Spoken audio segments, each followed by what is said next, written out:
अस्सलाम वालेकुम दोस्तों, ये बात है तकरीबन 10 माह की, जब पाकिस्तान के तब के चीफ सिलेक्टर इंजमामुल हक एक प्रेस कॉन्फ्रेंस कर रहे थे और मैंने एक चीज की निशानदेही की थी कि पाकिस्तान टीम में कुलदीप यादव जैसे स्पिनर नहीं है। उस पर इंजमामुल हक ने मुझे क्या जवाब दिया, वो बहुत खास बात है। वो मैं आपको क्लिप दिखाता हूँ, उसके बाद इस बात को आगे बढ़ाता हूँ कि इसका रेफरेंस क्या था। पहले वो क्लिप देखें, उसके बाद अगली बात आपको सही समझ में आएगी। कुलदीप यादव को मैं सेलेक्ट नहीं कर सकता। तो मेरे लिए ये अला है कि जी वो दूसरी टीम में उसको नहीं कर सकता मैं। और ये शदाब और नवाज़, मैंने कहा कि जी हमने कंटिन्यूटी की है जो लोग पहले से खेलते आ रहे थे। मैंने कोई आपको पहले जिक्र किया था, कोई इकाड़ पिछाड़ करने की कोशिश नहीं की कि जी वर्ल्ड कप का जो सा स्क्वाड है, जो प्लेयर आप तैयार करते हैं ना, उसको आप है ना थोड़े अरसे तक है ना उनको खिलाते हैं, 6 महीने या साल पहले उसकी प्लानिंग करते हैं, तो फिर आप उनको है ना वो टीम बनती है। दोस्तों, ये जो आपने क्लिप देखा, ये दरअसल पाकिस्तान टीम उस वक्त वर्ल्ड कप खेलने भारत जा रही थी। तो सबको पता है कि वहां पे स्पिन के थोड़ा आपको मिल जाए, अच्छे स्पिनर्स मिल जाए तो आपकी टीम का थोड़ा रहता है। मगर उन्होंने, मैं ये नहीं कहूंगा कि उन्होंने मेरा आगे से मजाक किया या क्या किया। उन्होंने बोला हमारे पास कुलदीप यादव नहीं तो मैं दूसरी टीम का खिलाड़ी कैसे अपने में डाल लूं। मेरा मतलब ये नहीं था कि आप दूसरी टीम का खिलाड़ी डालें, मेरा मतलब ये था कि आप चीफ सिलेक्टर हैं। आप चीफ सिलेक्टर होने पर आप पाकिस्तान के अंदर कुलदीप यादव जैसा स्पिनर क्यों नहीं प्रोड्यूस कर पाए हैं। मेरा सवाल एक्चुअल में ये था, जब जिस पे उन्होंने बोला कि मैं कुलदीप यादव को कहाँ से ले आऊं। अगर मैं ये सवाल करूं आज किसी चीफ सिलेक्टर से कि यार हमारे पास बुमराह जैसा स्टाइल का बॉलर क्यों नहीं है, या अर्शदीप जैसा क्यों नहीं है, या मैं कहूं कि आज भी हमारे पास कुलदीप यादव जैसा चाइनामैन स्पिनर क्यों नहीं है पूरे पाकिस्तान में, तो कोई मुझे ये कहे कि हम जैसा बॉलर कहाँ से लेके आए। डजंट मेक एनी सेंस ना। मतलब आपके पास फैसल अकरम है, आपके पास सुफियान मुकीम है। सुफियान मुकीम को जूनियर एशिया कप जो फाइनल खेला था, इंडिया ए के खिलाफ भी खेला था, उनकी बॉलिंग उठा के देख लीजिए कितनी अच्छी की। पीएसएल के अंदर फैसल अकरम ने फाइनल तो नहीं खेले थे खैर, लीग मैच में खेले थे, बहुत अच्छी बॉलिंग की थी। वो दोनों कहाँ हैं? ठीक है, अभी कैम्पशप बुलाते हैं, उसमें आप बुला लेते हैं, मगर आपने उनको ग्रूम क्या किया? आपके कहाँ पर्सपेक्टिव में आपने उनको कहीं, मेरा हमेशा यही होता है, ऐसा नहीं है, मैं हमेशा इस बात पे कायम रहता हूँ। पाकिस्तान में क्रिकेट टैलेंट बहुत ज्यादा है, मगर हम सबसे पहले जाया करते हैं। आप एहसानुल्लाह की मिसाल लीजिए। एहसानुल्लाह पिछले पीएसएल में हमें लगा था यार एहसानुल्लाह बड़ा तगड़ा बॉलर मिल गया। उस बात को 1.5 साल हो गया। वो एक सिर्फ सीरीज खेले अफगानिस्तान के खिलाफ, उसके बाद आपको कहीं नजर नहीं आया। ये पीएसएल भी नहीं खेले हैं। वो हमारे डॉक्टर ने जो उनकी ट्रीटमेंट की है, वो डॉक्टर को हमने फारिग कर दिया। मगर आप सोचें कि उस डॉक्टर की गलत ट्रीटमेंट की वजह से आपका खिलाड़ी, जो आपका प्राइम फास्ट बॉलर बन सकता था, वो 1 साल के लिए क्रिकेट से दूर हो गया क्योंकि उसकी इंजरी मजीद खराब कर दी डॉक्टर ने। ये है पाकिस्तान का क्रिकेट कल्चर। अब मैं आपको कुलदीप यादव की कहानी बताता हूँ। कुलदीप यादव आज सबको लग रहा है कि बहुत बड़ी बला चीज है, बट वो पहली दफा ऐसा नहीं हुआ कि उसने बड़े मैचेस में कोई कोहराम मचाया हो मुखालिफ टीमों में। वो शुरू से ही ऐसे ही हैं, वो शुरू से ही ऐसे हैं, बट टीम इंडिया ने उनको ग्रूम ऐसा किया है। बीच में से एक दो बार ड्रॉप हुए हैं वो, बट जब आए हैं छा के गए हैं, क्योंकि उनका कंपटीशन बहुत ज्यादा है। अभी भी चाहल जैसा स्पिनर बाहर बैठा हुआ है, पाकिस्तान में होता तो सारे मैच खेल लेता, क्योंकि हमारे पास मेन स्पिनर है ही नहीं है। आपने ब्रार को लेके क्या उसको चांस ही नहीं दिया। अब कुलदीप यादव को सुनिए दोस्तों, फाइनल में तो आपको लग रहा है ना 19 रन देकर 3 विकेट्स नहीं है, आपको लगता है 3 विकेट्स, मगर उन 3 विकेट्स ने मैच को ऐसी तैसी फिर के रख दी। उन 3 विकेट्स ने, ये नहीं आप देख रहे हैं कि 3 विकेट्स नहीं है, और वो भी T20 में 4 ओवर्स के अंदर। सोचिए बांग्लादेश के खिलाफ 19 रन 3 विकेट्स, मतलब बांग्लादेश को एक बंदा जो 19 रन दे पे 3 विकेट्स ले रहा है उनके खिलाफ। फिर जी अब ऑस्ट्रेलिया के खिलाफ देख लीजिए, उनको 24 रन देके 2 विकेट लिए। ऑस्ट्रेलिया के खिलाफ 24 रन देके जो 2 विकेट ली थी, उसने मैच बदल के रख दिया था। अफगानिस्तान के खिलाफ 32 रन देके 2 विकेट्स लिए, और इंग्लैंड के खिलाफ सेमीफाइनल में 19 रन देके 3 विकेट लिए। तो 4 मैचेस में 10 विकेटें बनती हैं उनकी यार।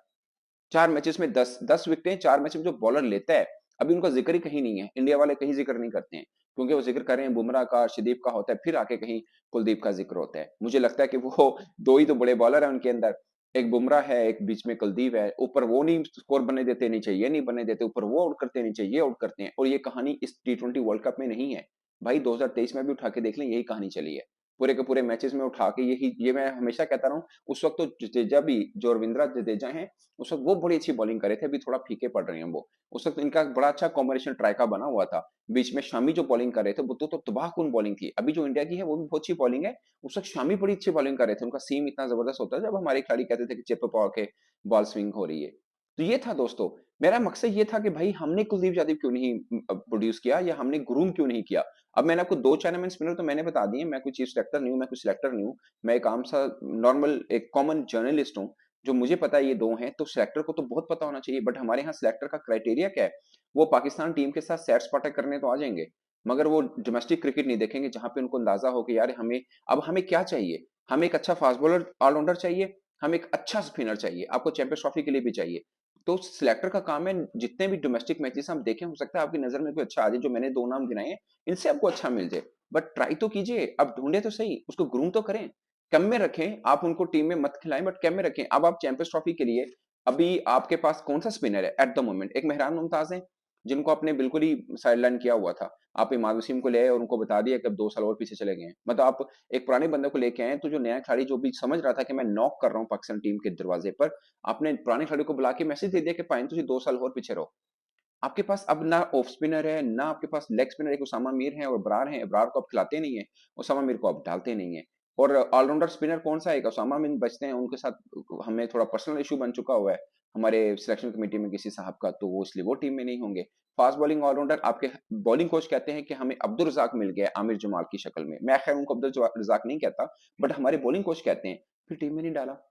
आपके पास एक फास्ट बॉलिंग ऑलराउंडर चाहिए, आपके पास एक स्पिनर चाहिए, अच्छा तगड़ा। एक्चुअल में 2 स्पिनर चाहिए, एक लेफ्ट आर्म चाहिए, एक आपके पास लेग स्पिनर या चाइनामैन कोई भी आपको चाहिए है। और अगर आप नहीं होगा, आप बुरी तरह से पिटेंगे क्योंकि हमारी हर हार के पीछे मिडल ऑर्डर के अंदर विकेट्स ना लेना है। मिडल ऑर्डर के अंदर विकेट्स ना लेना हमारी हर हार की वजह है। आप कोई मैच उठा के देख लीजिए। आप पाले खेले में इंडिया के खिलाफ जो एशिया कप का मैच है, वहां से कहानी उठाएं। वो मैच में जो स्कोर बन गए थे 269, मैच हुआ नहीं। मैं उस वक़्त भी मैंने व्लॉग किया था, मैंने बोला था कि ये मैच जो इंडिया ने स्कोर कर दिया ना, अगर मैच हो जाता पाकिस्तान हार सकता था। काफ़ी लोगों ने मेरा मज़ाक उड़ाया कि तुम क्यों इतना कर रहे हो? उसके बाद रिजवान की प्रेस कॉन्फ्रेंस हुई, रिजवान ने भी यही बात एग्ज़ैक्टली की, उन्होंने बोला जैसी कंडीशन थी ये बहुत स्कोर हो गया था। उसके बाद आप एशिया कप के मैचेस खेल रहे हैं, सिवाय नेपाल को आपने बहुत कुटलाई, उसके बाद आपको हर जगह से मार पड़ी थी। आप श्रीलंका से हारे, आप इंडिया से बुरी तरह से हारे, आप एशिया कप का फाइनल नहीं खेल पाए थे। वर्ल्ड कप गए, अब वहाँ पे हर जगह पिटे क्योंकि मिडल में विकेट लेने वाला बॉलर नहीं था। आपने बीच में से उसामा को मीर को कहीं खिलाया, कहीं बिठाया और कॉन्फिडेंस शेक किया। मैं हमेशा कहता हूँ प्लेयर्स आपके पास होते हैं, उसका कॉन्फिडेंस आपने बहाल कैसे रखना है, उसको प्लेयर कैसे बनाना है। जैसे आप बार-बार दूसरों को चांस देते हैं, जितना मोराल उनका बूस्ट करते हैं, उतना आप उनको भी दें जो डिज़र्व करते हैं या जो जो कम से कम आपकी ज़रूरत ज़रूर है। ये देखिए, मैं किसी खिलाड़ी के खिलाफ बात नहीं कर रहा, बट आप इंज़माम उल हक से कहानी उठा के देख लीजिए, किन खिलाड़ियों को वो बार-बार खिलाते आ रहे हैं और आज भी हम उधर ही खड़े हैं। और हमने इस पूरे ये तकरीबन कितना हो गया 2023 वर्ल्ड कप की मैंने आपको बात की है और अब ये 2024 टी20 वर्ल्ड कप चल रहा है।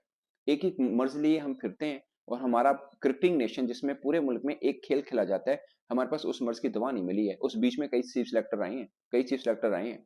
कई चीफ सेलेक्टर मीन के चेंज हुए हैं क्रिकेट बोर्ड के चेयरमैन, वैसे चीफ सेलेक्टर उनके बाद वहाब रियाज़ आए हैं ज़कात साहब के दौर में, उसके बाद फिर चेंज हुआ, फिर वहाब साहब आए हैं, अब तो मोहम्मद यूसुफ भी हैं, रज़ाक भी हैं, असद शफ़ीक भी हैं सिलेक्शन कमेटी के अंदर, खुद कप्तान हैं। बट नहीं है तो जो टीम को ज़रूरी है वो नहीं है, बस वो नहीं है। और पता नहीं आप में से किसी ने सुफ़ियान मुकीम को देखा है या नहीं देखा, किसी ने फैसल अकरम को देखा है या नहीं देखा, बट मुझे लगता है कि वो अच्छे हैं। अगर अच्छे नहीं है तो ढूँढना पड़ेगा ना भाई। आपको लगता है ये पाकिस्तान इंटरनेशनल का स्टफ़ नहीं है, तो ढूँढना पड़ेगा। वैसे स्टफ़ तो मुझे लगते हैं दोनों ही बेहतर थे। एटलीस्ट सुफ़ियान मुकीम तो आपकी ए टीम में खेल चुका है, फैसल अकरम भी खेल चुका हुआ है। सुफ़ियान मुकीम ने तो एशिया कप में बड़ा अच्छा परफ़ॉर्म भी किया, उसके बाद इंजरी हुई मुझे मालूम है। बट आपने ग्रूम क्या किया? वो कहाँ पे है, बीच में कभी आ जाती है अपडेट पाकिस्तान क्रिकेट बोर्ड की, पर मुझे लगता है एक स्पिनर की इंजरी को लेके इतना ज़्यादा टाइम लगा, आई डोंट नो कि ये क्या मामला चल रहा है। बट दोस्तों, अब चैंपियंस ट्रॉफी की तैयारी के पीछे पड़े हुए हैं हम लोग, हमें तो टी20 वर्ल्ड कप से कोई लेना-देना नहीं है, क्योंकि हम तो हैं ही नहीं इसमें, तो हम देखेंगे दूसरी टीमें जो जीत रही हैं, जो अच्छा खेल रही हैं, उनमें क्या खूबी है, एटलीस्ट उनको देख के हम कुछ सीख पाएँ और हम अपनी टीम में कुछ बेहतर बदलाव ले ले आ सकें। आई विश कि ऐसा हो जाए कम से कम, जो लूटा गया, जो खो गया, जो हम नहीं ले सके, उसके उस पे पछतावा क्या, उससे कुछ सीख के आगे हम कुछ हासिल कर सकें तो शायद ये बहुत बड़ी जीत होगी। आप अपनी राय कमेंट के साथ में ज़रूर बताइएगा। मेरी तरफ से अब तक के लिए इतना ही, इजाज़त दीजिए। अल्लाह हाफ़िज़।